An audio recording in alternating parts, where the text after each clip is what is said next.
Hello friends, welcome back to Anvesha Raj channel. आज हम लोग पढ़ेंगे हिंदी साहित्य के काव्य खंड से नई कविता। ठीक है, नई कविता, इस टॉपिक को हम लोग पूरे विस्तार से पढ़ेंगे। ठीक है, चलिए हम लोग पढ़ना स्टार्ट करते हैं। नई कविता, इसकी समय सीमा 1954 से 1960 मानी जाती है। ठीक है, नई कविता नाम अज्ञेय ने दिया। ठीक है, सर्वप्रथम नई कविता नाम किसने दिया? अज्ञेय ने दिया। ठीक है, आगे देखिए, भारतेंदु युग, सबसे पहले भारतेंदु युग आया, फिर उसके बाद फिर द्विवेदी युग, फिर उसके बाद छायावादी युग, फिर प्रगतिवाद युग, फिर प्रयोगवाद युग, उसके बाद फिर नई कविता का आगमन हुआ। 1951 ईस्वी में दूसरा तार सप्तक में अज्ञेय जी ने नई कविता का प्रयोग किया था। ठीक है, तो यहीं से नई कविता का शुरुआत माना जाता है। ठीक है, लेकिन कई समीक्षकों, ठीक है, कई विद्वानों ने 1954 से नई कविता का शुरुआत मानते हैं। ठीक है, तो बहुत सारे विद्वान 1954 से नई कविता की शुरुआत मानते हैं। ठीक है, आगे देखिए, नई कविता का युग 1954 से 1960 के बीच माना जाता है। ठीक है, नई कविता का सन 1954 से माना जाता है। नई कविता की शुरुआत 1954 से माना जाता है। ठीक है, क्योंकि नई कविता नाम, ठीक है, क्योंकि नई कविता नाम की एक पत्रिका का प्रकाशन हुआ था। ठीक है, 1974 में नई कविता नाम की पत्रिका का प्रकाशन हुआ था। ठीक है, और इस पत्रिका के संपादक कौन थे? डॉक्टर जगदीश गुप्त। ये कौन थे? मैथिली शरण गुप्त के पुत्र थे। ठीक है, उसके बेटे थे। ठीक है, तो इस पत्रिका के संपादक डॉक्टर जगदीश गुप्त और डॉक्टर राम स्वरूप चतुर्वेदी थे। तभी से नई कविता युग माना जाता है। ठीक है, तभी से नई कविता की शुरुआत मानी जाती है। ठीक है, नई कविता युग माना जाता है। यद्यपि नई कविता नाम 1951 ईस्वी में अज्ञेय ने दिया। ठीक है, पटना आकाशवाणी से उनका एक वार्ता प्रकाशित हुआ था। ठीक है, तो सर्वप्रथम अपने एक रेडियो संवाद में अज्ञेय ने नई कविता शब्द का प्रयोग किया था। ठीक है, और यह संवाद नई कविता शीर्षक से प्रकाशित हुई। ठीक है, तो यहीं से ही नई कविता की शुरुआत मानी जाती है। ठीक है, आगे देखिए, बचन सिंह ने माना है कि दूसरा सप्तक, ठीक है, 1951 के प्रकाशन के साथ ही प्रयोगवाद नई कविता में रूपांतरित हो गई। ठीक है, तो बचन सिंह मानते हैं कि जो दूसरा तार सप्तक था, ठीक है, 1951 में जो के प्रकाशन के बाद जो भी कविताएं आई, ठीक है, वो नई कविता के रूप में रूपांतरित हो गया। ठीक है, आगे देखिए,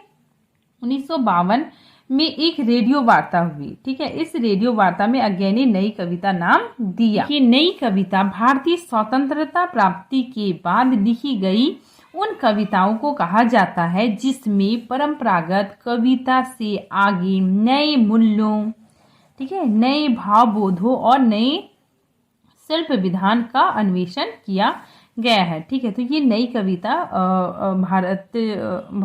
भारत जब स्वतंत्र हो गया था उसके बाद की कविताएं हैं। ठीक है, और इन कविताओं में क्या है कि जो परंपरागत कविताएं थी, ठीक है, जो पुराने जमाने की कविताएं थी, उससे आगे बढ़कर इसमें इन कविताओं में नए मूल्य पाए गए। ठीक है, नए भावबोध पाए गए और नए शिल्प का अन्वेषण किया गया। ठीक है, आगे देखिए, नए भावबोध की अभिव्यक्ति नए मूल्यों और शिल्प से युक्त हो रही थी। ठीक है, तो ये कविताएं क्या थी कि नए भावबोधों को प्रदर्शन कर रही थी। ठीक है, नई मूल्यों, नए शिल्पों से युक्त कविताएं रची जा रही थी। नई कविता है, ये स्वतंत्रता के बाद लिखी गई कविताएं हैं। ठीक है, और इन कविताओं में नवीन, ठीक है, सब कुछ नवीन भावबोध पाए गए। ठीक है, नए मूल्य और नए शिल्प का विधान पाया गया। ठीक है, आगे देखिए, गिरजा कुमार माथुर, ठीक है, गिरजा कुमार माथुर छायावोत्तर काव्य को नई कविता के अंतर्गत मानते हैं। ठीक है, जबकि डॉक्टर रामविलास शर्मा और डॉक्टर नामवर सिंह नई कविता को प्रयोगवाद का ही छद्म रूप स्वीकार करते हैं। ठीक है। वही नरेश मेहता और श्रीकांत वर्मा नई कविता में प्रयोगवाद से अलग मानते हैं। ठीक है, तो कुछ विद्वान प्रयोगवाद और नई कविता दोनों को मतलब एक समान मानते हैं। ठीक है, तो कुछ विद्वान दोनों को अलग अलग मानते हैं। ठीक है, आगे देखिए, प्रयोगवाद काव्य परंपरा के पश्चात नई कविता का आगमन हुआ। ठीक है, प्रयोगवाद, ठीक है, प्रयोगवाद काव्य परंपरा के बाद, ठीक है, मतलब प्रयोगवाद के बाद फिर नई कविता का आगमन हुआ। प्रयोगवाद और नई कविता की प्रवृत्तियों में हमें विशेष अंतर दिखाई नहीं देता। ठीक है, नई कविता प्रयोगवाद की नींव पर खड़ी है। ठीक है, तो ये बहुत इंपॉर्टेंट है कि नई कविता प्रयोगवाद की नींव पर खड़ी है। नई कविता की प्रमुख प्रवृत्तियां एवं विशेषताएं। ठीक है, देखिए, नवीनतम, ठीक है, सबसे इन कविताओं में क्या पाया गया? नवीनतम। ठीक है, ये नवीन विषय भाव बोध। ठीक है, मतलब इसमें हमेशा इन कविताओं में नयापन पाया गया। ठीक है, देखिए, नए कवियों ने व्यापक नवीनता का परिचय दिया। ठीक है, नए कवियों ने विषय और भाव के क्षेत्र में पुरातन रूढ़ी, ठीक है, जो पुरानी जो रूढ़ियां थी, ठीक है, को तोड़कर नए नवीन दृश्य और स्थितियों एवं विषय पर अपनी कविता लिखने में तत्परता दिखाई। ठीक है, तो नई कविता में नवीनता का झलक देखने को मिलता है। ठीक है, व्यक्तिकता, ठीक है, इसमें क्या होता है कि कवि अपने निजी, ठीक है, अपने निजी जीवन के बारे में, ठीक है, निजी जीवन के बारे में बढ़ा चढ़ा कर लिखता है। ठीक है, तो कवि क्या करता है, अपने जो पर्सनल लाइफ के बारे में बहुत बढ़ा चढ़ा के लिखता है। ठीक है, उसमें मतलब अहम की भावना आ जाती है। ठीक है, मतलब मैं ये हूँ, मैं वो हूँ, इस तरह की कविताएं वो देखने को मिलती है। ठीक है, देखिए यहाँ पे देखिए, नई कविता का प्रमुख विषय निजी मान्यताओं, विचारधाराओं एवं अनुभूतियों का प्रकाशन करना है। ठीक है, नई कविता अहम का भाव से जकड़ी हुई है। नई कविता क्या है? अहम की भावना, ठीक है, मैं की भावना से जकड़ी हुई है। ठीक है, वह व्यक्तित्व का घोर समर्थन करती है। निराशा, ठीक है, निराशा का भाव, ठीक है, इन कवियों की कविताओं में मतलब नई कविता के कविताओं में निराशा का भाव भी देखने को मिलता है। ठीक है, त्रास, कुंठा, घुटन, दर्द जैसे भावों की अभिव्यक्ति देखने को मिलती है। ठीक है, देखिए, नई कविता के कवियों का युग उनके मोह भंग का युग था। ठीक है, स्वतंत्रता से प्राप्त होने वाली आशाओं का स्वप्न इस समय तक टूट चुका था। ठीक है, मतलब स्वतंत्रता मिलने के बाद लोगों के मन में बहुत आशाएं थी। ठीक है, तो उनका वो जो सपना था वो पूरा नहीं हुआ। ठीक है, इस काल के मानव ने बढ़ती हुई बेरोजगारी, अत्याचार आदि में जीवन जीने की विवशता को स्वीकार कर लिया। ठीक है, इसीलिए उसे अपने को समुचित रूप से स्थिर ना देखने से उनके मन में त्रास, कुंठा, घुटन, दर्द जैसे भाव उत्पन्न हो गए। ठीक है, तो इंसान की जब इच्छाएं पूरी नहीं होती है तो उसके मन में क्या हो जाता है? बहुत घुटन, ठीक है, गुस्सा, कुंठा, दर्द जैसे भावना उत्पन्न होने लगती है। ठीक है, तो इसमें यही बताया गया। आगे देखिए, ये सभी भाव व्यक्ति के कष्टों को अभिव्यक्ति देने वाले हैं। ठीक है, तो ये सब भाव क्या है? व्यक्ति के अंदर जो कष्ट है उसको प्रदर्शन करता है। नई कविता में व्यंग की प्रवृत्ति, ठीक है, नई कविता में व्यंग की प्रवृत्ति भी देखने को मिलती है। देखिए, नई कविता में व्यंग की मात्रा अत्यधिक मिलती है। ठीक है, नई कविता का कवि मनोरंजन की कविताएं नहीं लिखता। ठीक है, वो मनोरंजन की कविताएं नहीं लिखता, बल्कि युग और परिवेश के प्रति सजग होकर भूख, बेरोजगारी, दुख, दर्द, शोषण, कष्ट आदि परिस्थितियों को अपने व्यंग भरी वाणी से प्रस्तुत करता है। ठीक है, तो देश में जो समस्याएं हैं उन समस्याओं को मतलब व्यंग के रूप में कविताएं लिखी जाती थी। ठीक है, आगे देखिए, नई कविताओं कवियों ने आज के युग में व्याप्त विषमताओं का व्यंग्यात्मक चित्रण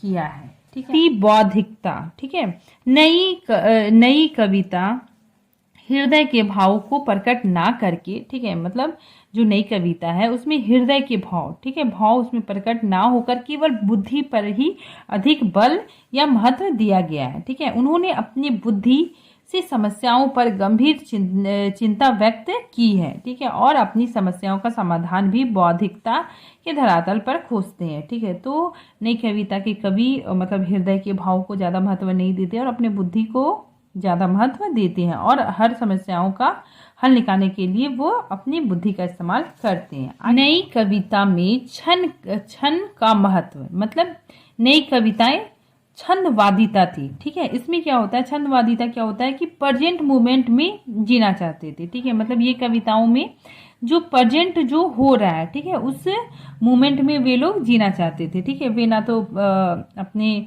फ्यूचर के बारे में सोचते थे, ना ही पास्ट के बारे में, ठीक है, ना अपने भूतकाल के बारे में सोचते थे, ना ही वर्तमान में, मतलब ना ही भविष्य के बारे में।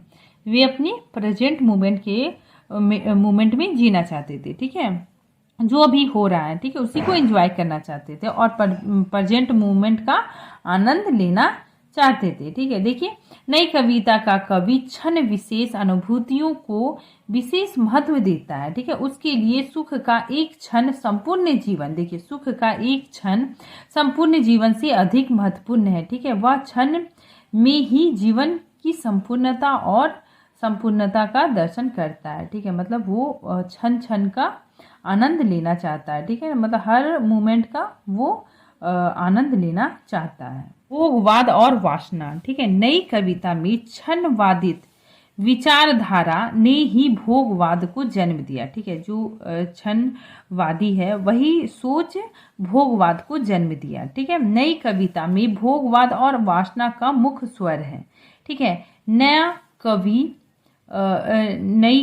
नया कविता आध्यात्मिक दृष्टिकोण के अभाव के कारण खाओ पियो और मौज उड़ाओ सिद्धांत का पक्षपाती बन गया, ठीक है। मतलब नई कविता में जो रचनाएं मिलती है वो भोगवाद है, ठीक है। भोगवाद मतलब अपने फ्यूचर के बारे में कुछ नहीं सोचना है, ठीक है, मतलब भोगना है, चीज़ों का आनंद लेना है, ठीक है, खाओ पियो और मौज उड़ाओ, ठीक है। तो ये सिद्धांत के ये लोग पक्षपाती हो गए, ठीक है।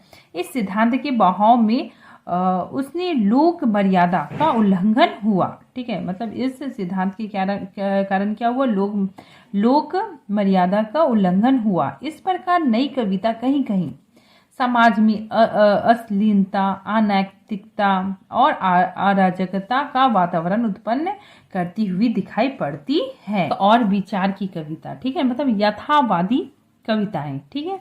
नई कविता में केवल भावबोध में अंधी श्रद्धा नहीं बल्कि उसमें तर्क, ठीक है, मतलब नई कविता में तर्क, बुद्धि, विवेक और विचार है, ठीक है। डॉक्टर लक्ष्मीकांत वर्मा के शब्दों में उनकी प्रकृति है प्रत्येक सत्य को विवेक से देखना, ठीक है, उनके परिपेक्ष में प्रयोग के माध्यम से निष्कर्ष तक पहुंचना, ठीक है। तो यथावादी कविताएं क्या होती थी कि मतलब वे चीजों को एज इट इज देखते थे, ठीक है, मतलब जो जैसा है वास्तविकता के आधार पे चीजों को देखते थे, ठीक है। वे लोग उसमें क्या होता था, तर्क होता था, बुद्धि, विवेक से वो समस्याओं का हल निकालते थे। ये अनास्था, ठीक है। नई कविता में नास्तिकता, मतलब नई कविता में ईश्वर के प्रति, ठीक है, ईश्वर के प्रति उन्हें कोई आस्था नहीं है, ठीक है। देखिए, इसमें देखिए बौद्धिक एवं वैज्ञानिक युग, ठीक है, बौद्धिक एवं वैज्ञानिक युग होने के कारण लोगों के मन में ईश्वर के प्रति आस्था नहीं थी, ठीक है। बौद्धिक एवं वैज्ञानिक युग से संबंधित होने के कारण नई कविता में भावनात्मक दृष्टि से विरोध दिखाई पड़ता है, ठीक है, भावनात्मक दृष्टि से विरोध दिखाई पड़ता है। नई कवि का ईश्वर, भाग्य, मंदिर और अन्य देवी देवताओं में विश्वास नहीं है, ठीक है, वह स्वर्ग नरक का अस्तित्व नहीं मानता, ठीक है, मतलब वो ईश्वर पर विश्वास नहीं रखता, ठीक है, वो ईश्वर के प्रति अनास्था का भाव रखता है, ठीक है, मतलब उसे ईश्वर पे कोई भी भरोसा नहीं है। आगे देखिए भाषा, ठीक है, भाषा, इन्होंने भाषा के सौंदर्य में वृद्धि के लिए नवीन प्रतीक, योजक, बिंब, विधान एवं नए उपमान को भी अपनाया, ठीक है, मतलब भाषा में इन कवियों ने अपनी सौंदर्य की वृद्धि के लिए नवीन प्रतीक को अपनाया, नवीन बिंबों को अपनाया, नए उपमान को भी अपनाया। उपमान, प्रतीक एवं बिंब विधान। ठीक है, तो वही चीज है जो मैंने समझाया।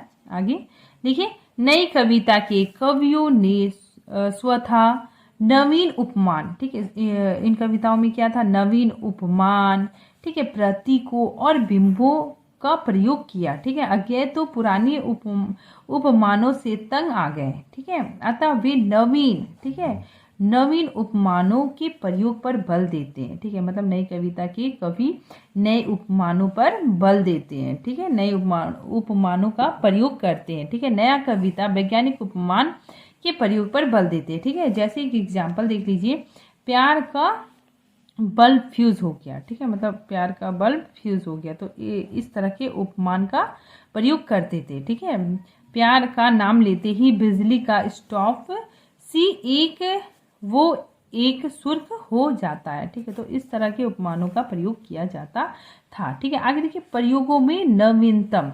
ठीक है, तो नए नए भाव को नए नए शिल्प विधान से प्रस्तुत करते थे। लघु मानववाद की प्रतिष्ठा। ठीक है, मानव जीवन को महत्वपूर्ण मानकर उसे अर्थपूर्ण दृष्टि प्रदान की गई। ठीक है, मतलब इसमें क्या था कि मानव का जो मनुष्य है, आम आदमी के जीवन को अर्थपूर्ण ढंग से प्रस्तुत किया जाता था। ठीक है, आगे देखिए, इस प्रकार नई कविता के कवि जो उपेक्षित आदमी है, ठीक है, उपेक्षित मानव है, ठीक है, तो उपेक्षित व्यक्ति के जीवन संदर्भों एवं संवेदनाओं, ठीक है, उसकी जो फीलिंग है को ग्रहण करके समाज और जीवन की परिधि को व्यापक बनाता है। ठीक है, तो नई कविता के कवि जो आम लोग हैं, ठीक है, जो मतलब उपेक्षित व्यक्ति है, उसके जीवन को आधार बनाकर कविताएं लिखते थे। ठीक है, आगे देखिए, अस्तित्ववादी चिंतन। नई कविता के कवि अपनी अस्तित्ववादी कविताएं भी रचते थे। ठीक है, देखिए, नई कविता में अस्तित्ववादी चिंतन कवि की संवेदना का अंग बनकर आया। ठीक है, भारतीय चिंतन में मोक्ष पर गंभीर विचार किया गया है। ठीक है, नए कवियों ने छंद के बंधन को स्वीकार ना करके, ठीक है, वे लोग मतलब छंद के बंधन को स्वीकार नहीं करते थे। ठीक है, और मुक्त, ठीक है, मुक्तक कविताएं लिखते थे। ठीक है, मुक्तक कविताएं मतलब उसमें छंद, अलंकार, ये सब का मतलब उतना जरूरत नहीं होता था। ठीक है, मात्राएं, ठीक है, तो उस सब का उन सब से मुक्त होकर मुक्त परंपरा की कविताएं रचते थे। ठीक है, तो मुक्त परंपरा में ही विश्वास रखते थे। ठीक है, मुक्तक छंद की कविताएं लिखते थे। आगे हम लोग देखते हैं निष्कर्ष। ठीक है, देखिए, नई कविता के कवियों ने स्वतः नवीन उपमानों और प्रतीकों का प्रयोग किया। ठीक है, मतलब नई कविता के कवि क्या करते थे, नवीन, ठीक है, उपमानों का प्रयोग करते थे। ठीक है, नवीन प्रतीकों का प्रयोग करते थे। नया कवि वैज्ञानिक उपमानों का भी प्रयोग करते थे। ठीक है, तो वैज्ञानिक उपमान, जैसे मैंने बताया, प्यार का बल्ब फ्यूज हो गया, तो वैज्ञानिक उपमानों का भी प्रयोग करते थे। ठीक है, वस्तुतः नई कविता प्रयोगवाद को मुक्त भाव से आत्मसात कर नएपन के साथ सामने आई। ठीक है, तो नई कविता क्या हो गई, नएपन के साथ सामने आई। ठीक है, इस कारण इसे प्रयोगवाद का विकसित रूप, ठीक है, इस कारण इसे प्रयोगवाद का विकसित रूप, नया रूप भी माना जाता है। ठीक है, इस प्रकार नई कविता अपनी अनुभूति और अभिव्यक्ति पक्ष में नवीनता का परिचय देता है। ठीक है, तो बस इतना ही है। नेक्स्ट टॉपिक हम अगले वीडियो में बनाएंगे। तब तक के लिए थैंक यू।